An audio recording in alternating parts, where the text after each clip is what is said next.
Hello guys, how we doing? Welcome back to the Three Hammers. Those of you who watched the live stream and those of you who was on Twitter might have seen this already, but those of you, obviously some of you are at work and wouldn't been able to catch it live, did manage to record it. Phillip Beard was interviewed by Simon and Jordan literally about 10 minutes ago. Still going on, there was a little bit more, but to be honest with you, he just kept repeating himself and I got a little bit bored of it. So yeah, here it is. It's not the most exciting of graphic, it's just a little West Ham thing going like this, but you can hear all the audio and that's the most important thing. So here's the clip. It's about 20 minutes long, so you know you can skip through it and see what you think of it, and then I'll be back at the end of the video to tell you what I thought about it. But yeah, this is for you guys. Enjoy. Who are they? We're about to find out more about them. They're a consortium trying to buy West Ham United, and the man, the face of the consortium, the spokesman for that consortium, joins us live here in studio. A fella I haven't seen for quite a number of years, since I used to meet him at Loftus Road when he was with Queen's Park Rangers. Mr. Phillip Beard, good afternoon. How are you? Very well, Jim, and it's really good to see you again as well, because it has been a while. It has been a while. You have moved on and you are doing other things. And of course, you were involved in the Olympics. We'll get into that. I know your involvement at the O2. And now, of course, you've turned your attentions to the potential takeover of a Premier League club. And that club is West Ham United, run by Messrs Sullivan, Gold and Brady. And many of the listeners out there who support West Ham have their own views on them. And you're well aware of that. Simon and I deal with it almost all the time.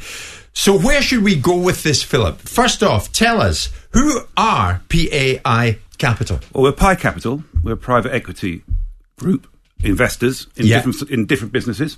Most of the partners have been very successful. And this is another project that we're keen to move on and try and complete.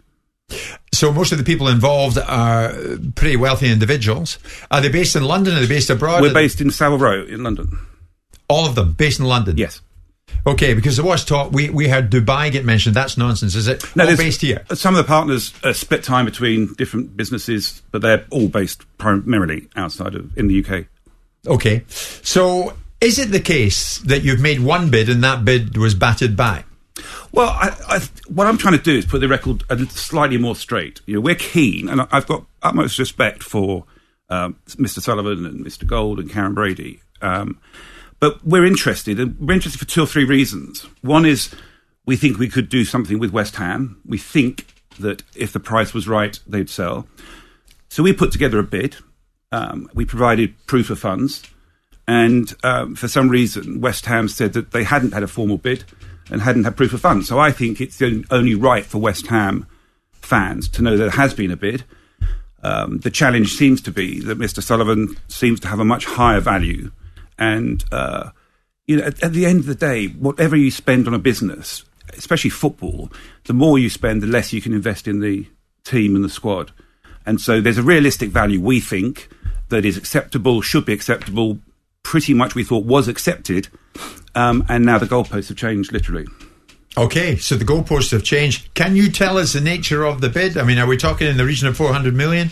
Yeah, I won't give specifics, but we think it's a very fair valuation. We think that Mr. Sullivan thought it was as well.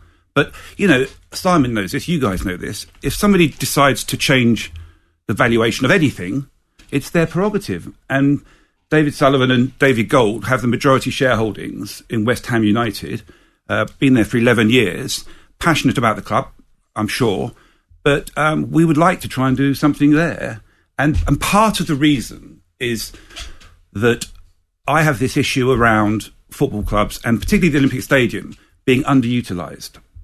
Now, if we were to do something with West Ham, I can promise you that they would be the heart of the vision of all the projects we would do. So it's West Ham United's home, and it will be, and that's not even in question. But if we can get the right investment, I think we could improve the stadium. I think we could do more stuff at the more events and things at the stadium, not affecting at all the football club, but generating revenue from other events would mean we'd have more money as well to invest back into the club. So the Olympic Park as well is, I don't know if you've been there recently, Simon, I don't know if you've been down to the park. I have, yeah. But it feels to me like, again, that is underutilised. And it's 10 years next year since the Olympic Games were on. So I look at it and think we could create, I believe, a whole series of activities in the park that would be generating money, profits. And actually, as we all know, at the moment, it is a cost for the taxpayer. Right. So you're big on Olympic legacy, Philip. We'll get onto that shortly, because with all due respect, I'm not sure that West Ham fans listening this lunchtime are particularly bothered about Olympic legacy. They want to see you take over the football club, and they want you to take West Ham better than 6 last season. And that's our vision, and that's our objective, and that's our plan. And, you know, I think it can be done. I believe that we can make the experience for West Ham fans when they come to the stadium a better experience. I think we can do more for them. You know, we all know that the Olympic Stadium as a configuration is not been brilliant for a football club. So we can work on that, and technology will allow us to do things like that. When I was at the O2, we'll come on to that, I'm sure. You know, we had retractable seating. Right. Because of brand new arena. And, yeah, I think West Ham fans deserve not... I'm not going to say better owners, because that's totally insulting. But I think what we want to try and do is make their experience better, and that includes investing on the pitch as well in the squad. Okay, so you're serious about it. It's just that West Ham tell us a formal bid. There was no formal bid. They don't see it as a formal bid. I mean, how did it go in? How were proof of funds shown? How did this work? Well, I can't go into those exact sort of details, but at the end of the day, we're comfortable that we've made a realistic offer. But Philip, I mean, there's an element of irony of coming onto a radio show to talk about transparency of how a transaction will manifest itself without being transparent. You know, if you want to buy a football club, having bought and sold football clubs and bought and sold businesses, the way you appear to be going about it is the antithesis of how I would go about buying a football club, because sitting on Talksport is not the way you buy football clubs. Buying football clubs is finding some sort of accord with the owners and using professional people to do it. My understanding is that you put a proof of funds in via Oldswang as a letter saying that you guys have the funds, without a great deal of qualification behind that. To just sit here and say, I want to set the record straight. I'm not attacking you, by the way. I'm just setting a framework. To set the record straight and to put people into the picture, there's an element of playing to the gallery, right? Everybody knows, that's got half a brain, that West Ham fans have done nothing but be upset about the move from the Berlin to the Olympic Stadium. So you suggesting you're going to make it a better experience in the stadium is you guys playing to the gallery. I would have suspected there's an element of naivety about some of the people you've brought into your consortium as well, with Rio Ferdinand and Anton Ferdinand, with Rio Ferdinand spending the entire summer advocating that Declan Rice gets sold to Man United. I would have thought there's a little bit of naivety about bringing him into your mix. But the notion of trying to buy a football club and at the same time dragging the current owners into the public domain over an unsightly sort of sentiment of who's made an offer, how much the offer was for, whether the offer was put in place. And I've had a little conversation with a couple of them. And it's fair to say, right, I am no cheerleader for David Gold and David Sullivan. If anyone knows my background with David Sullivan and David Gold, I know perfectly well what they're capable of.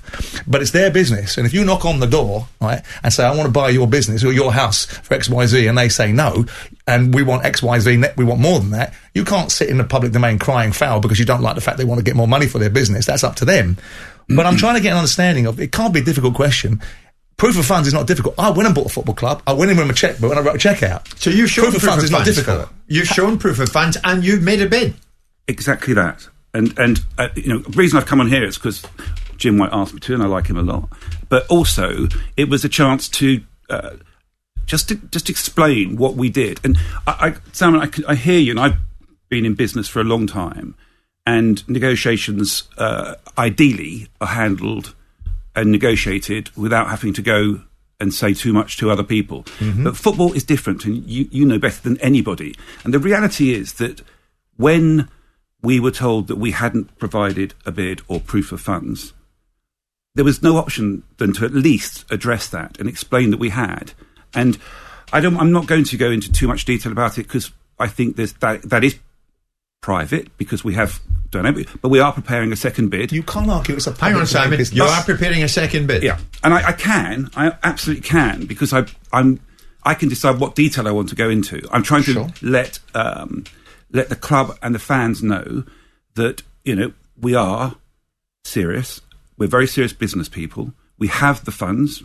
We won't have debt carrying forward. We're not doing debt financing. So that's important. We've got to transfer if we can get the deal done. And, there's a very good chance, Simon, that we won't. I mean, if Mr. Sullivan and Mr. Gold decide, literally, guys, it doesn't matter but what you've been you offer around us. football 99 times out of 100, when you drag a deal into the public domain and talk the way you are, these deals don't happen. The first thing I sit there and say is the moment I hear you guys talking through the media, I say this deal's not going to happen, because every deal that comes through the media, whether it's Eric Alonso with Mel Morris at Derby and whoever else it is next, whether it's the guy that wanted to buy Arsenal, that used the public domain to leverage his position and started to wheel in Dennis Bergkamp and whoever else he could do to get the popular position going on, you look at it and say, this deal, if you want to buy this football club, I couldn't buy Palace, so I willed in Arthur Anderson's because I couldn't deal with the people in situ at Palace.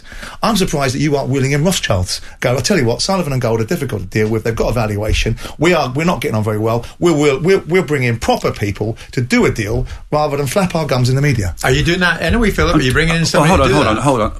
I'm not flapping my gums. I'm trying to just be honest and explain. And I don't feel comfortable that I have to answer direct questions that give more detail than I'm prepared to give. I've come on here today to... That's not transparency then, is it? That's not what you've set the record straight, is it? It depends how... you define transparency. What I'm trying to do is to say to the West Ham fans, and they have become very... most of them supportive. I think you mentioned the Rio situation, and Anton.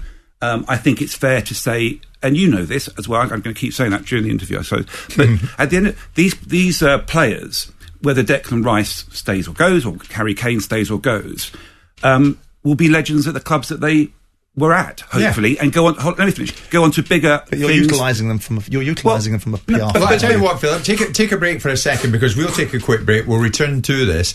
But you've made one bid, you've shown proof of funds, and you are coming back in with a second bid. We're preparing a second bid. You're preparing a second bid. More with Phillip Beard in a second. United, would Messrs Sullivan Gold and Brady sell up to the Consortium PAI Capital, who have come forward?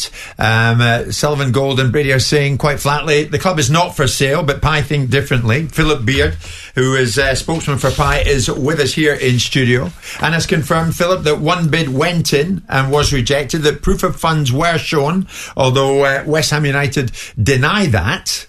But what you can confirm, Philip, is that you're going back in again with a second bid. That's the plan. That is the plan. And I'm not going to give any numbers out of what it's going to go back in as. But, as Simon has said, and I think it's absolutely clear that Mr.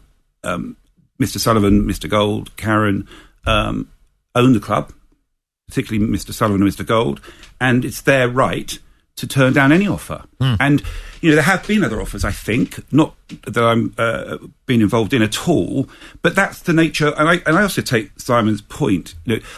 All I want to do is I want to be able to be a better communicator. And that will only happen with this project if we get to buy the club.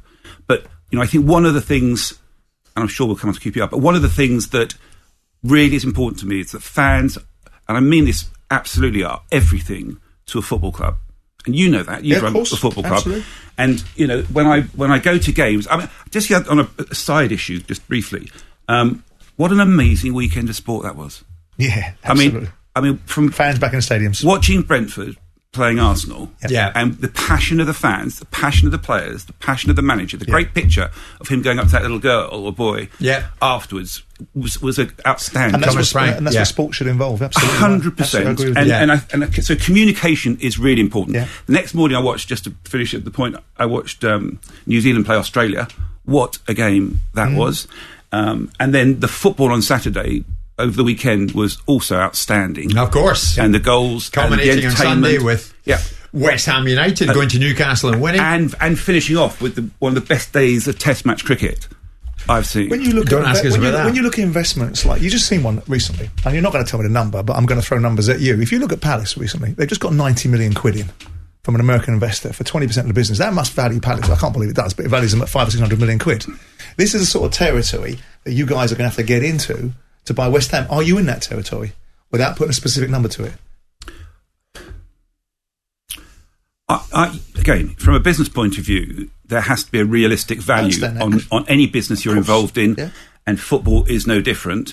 And what the fans will want to know is that if we do complete a deal, then we will have funds in order to invest in the players. And they had a great season last season. The season before wasn't so good. Yep. And we all know football can be a roller coaster ride. So I'm not going to go into numbers, but I am saying that we have in our business model allocated funds for transfers. Because you guys talk about running a sustainable model, don't you? That's your blueprint. How much you buy the football club is a key component of how much you'll spend going forward, which I think is a little naive because, as I said at the beginning, smallest check is the first one you write out.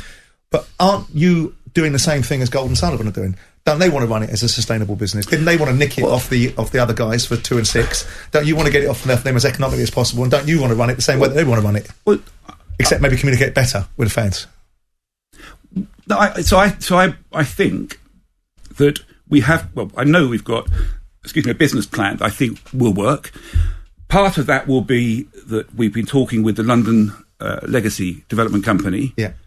So the stadium becomes a major part. At the moment, there are very few other activities being held at the stadium. And I want to repeat to all football fans, but particularly to West Ham fans, that they will be front and centre of that stadium. So we will invest on the pitch, but I think it is important because I do get lots of feedback from West Ham fans at the moment that the stadium isn't configured. And I repeat, we know that. Yeah, I know, but that's important because it's not going to be the Bowling again. It's not going to be Upton Park, but we can make I think we can, or I know we can make the experience of watching a football match at the Olympic Stadium a better experience. What would you do briefly, Philip, with the stadium? Because a lot of fans think we're playing football in an athletic stadium. Yeah. Well, so at the moment, the way it was built was without any. When it was built, there was no boxes because when you're IOC, you don't need to have hospitality boxes. And quizzical. I was going to smirk there because the average West Ham fan is going to not give a monkey's that hospitality boxes. I understand that, but you know that revenue comes from those that generating corporates. Yeah, absolutely. And at QPR and at West, I think West Ham have got one of the cheapest season ticket prices. in the Premier League at the moment. They have. So what you do, and again, we all know this, that commercial opportunities and hospitality and premium seating is going to help to fund. And the more you can do to help fund on the pitch, player acquisition, etc. Yeah. So I don't. But the thing I find difficult to understand, right? And here's the point: your model is sustainability. Your blueprint is increased revenue. Whether I like them or I don't, and there's lots about David and David I do not. Right? They're football operators, and they get the dynamics of the football club. Now, yes, they take some money out and they service debt, and the fans hate all that, and they hated the move. Why wouldn't they just go and hire Phillip Beard to make the revenue generation that you want to do in this faction and run the business the same way you're going to run it? Well, I'm not sure at the moment. I'm going to get a phone call from David Sullivan asking me to go and generate revenue for him. Well, let's not worry about that. I think at the moment, the opportunity, and again, this is a football Talksport show, that my key message was and is that we are serious about trying to do this. But again, and I must have repeated now 4 or 5 times, if the owners of the club do not want to sell, or the valuation that we put on it is not anywhere close to what they would like to get for it, then we will have to go and do something else. And, I'm keen, as you know, Jim, on the Olympics. I'm managed, luckily or whatever, to be the chief exec of the O2 when it was a tent and it was part of the Olympics. And that was costing the taxpayer significant money as well. Can you see a time when West Ham, under your control, would be able to meet the obligations of a transfer market that doesn't seem to be slowing down? Because what you've got at this moment in time, West Ham spending no money. Yeah. And the fans going potty about it because they've got a side that's getting 6th in the league but not reinvesting. Can you see a time, you've seen the transfer market, it's not slowing down post-COVID. No, it's not. Palace have spent £25 million on the centre-back from Denmark. Can you see a time when West Ham, under your ownership, with your revenue models that are going to be enabling the return to the investors, but by the same time enabling the benefits for the football club, can you see a time in the foreseeable future where West Ham is spending 60, 70, 80 million, this is what the fans want to hear, 60, 70, 80 million pounds every transfer window, every season it turns around in the Premier League? Is that part of your thinking, that kind of level of spend? What we're saying is that we would invest in the players on the pitch. I mean, if I take Brentford as a model, and I look at that new stadium, Matthews lost his shirt. Well, I still think that what I saw on Friday night... It's a great story, but he's £200 million down. Well, that's for him, and I'm sure that their aim is to have players that they can move and sell on as well. Which they do. Which they do. Yeah. And they pretty much, I won't say played off the park, but they literally gave Arsenal, how it can be done. But Matthews lost 200 million quid to get that point. Your model is not like that. You're not benefactors. You're going to self-service this club. You're going to enable it. You're going to build all the facilities around it. You're going to take that money and you're going to drop it into the club's cash flow. But if you get that wrong and it doesn't work the way you think it does, someone's got to go in their pocket, haven't they? Well, Philip, while you're talking, actually, we will take a quick news bulletin break. But a lot of West Ham's fans getting in touch with us. Do they care that much about the Olympic legacy? We'll get into that. What is the level of debt? We can answer that. And when will you come back in with another bid? Stay with us. So, yeah, that was... to me, a load of old tosh. I did make notes, as I was listening to it live, just to sort of break down what I thought I could get out of it. So the bid was rejected. We know that. Proof of funds was shown. He said it was shown. Loads and loads of stadium talk, just constantly just things about the stadium and making money from the stadium and how it's underused and how the park's underused. Again, leads back into that. They're very much property developers, and they're looking for how to make a buck for investors, which okay, that's part of it, but also the main stuff we wanted to hear was about the players. He did say that any revenue that the events take, that would be used towards buying players. He did mention that. There was a comment on that. How much them events make, how much money they spend, who knows. His vision is to see West Ham achieve. Again, it's easily said. Anyone who would want to take over a football club can say those words, but it's how you're going to do it. Again, look, I just keep saying all about the stadium. But he did at points when pushed say he wants to improve the squad.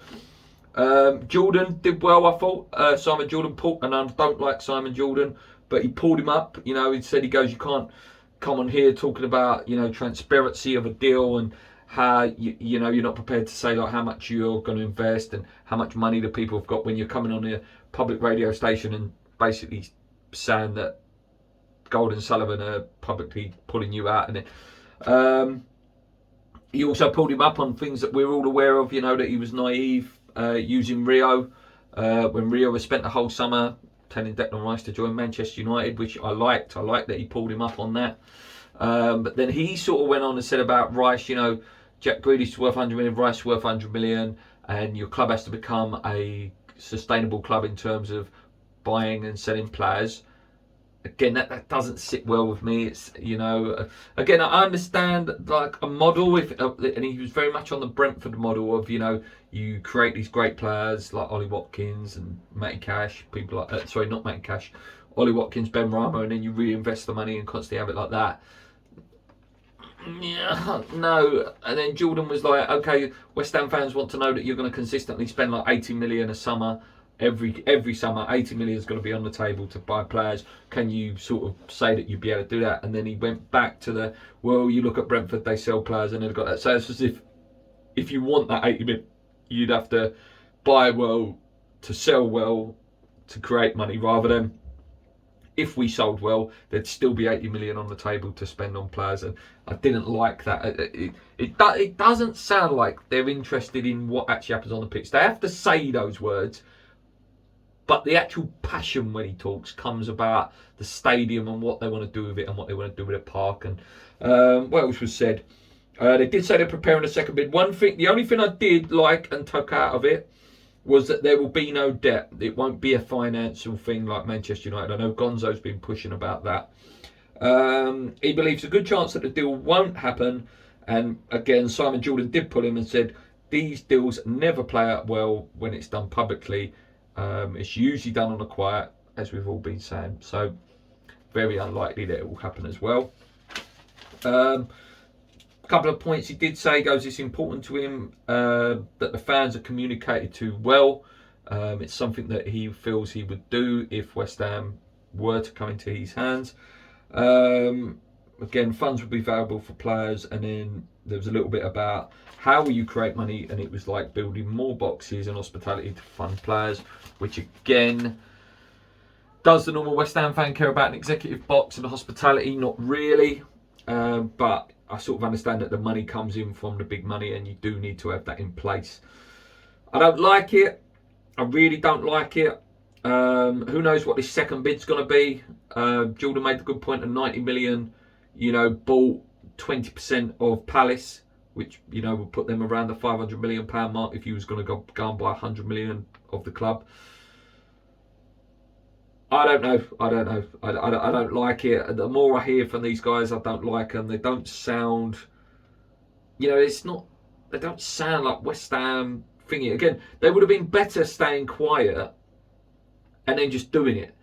The more you hear, the more it looks like they are the property developers. They are more interested in how much money they can make out of the club than the football side of it. If you keep quiet, we're all left there thinking, oh, what are their intentions? Have they got money? But the more we hear, the more we don't like it. Let me know what you guys think. It was quite a long video. I don't know whether you listened to the whole of the interview. It doesn't really matter. I've summed it up for you.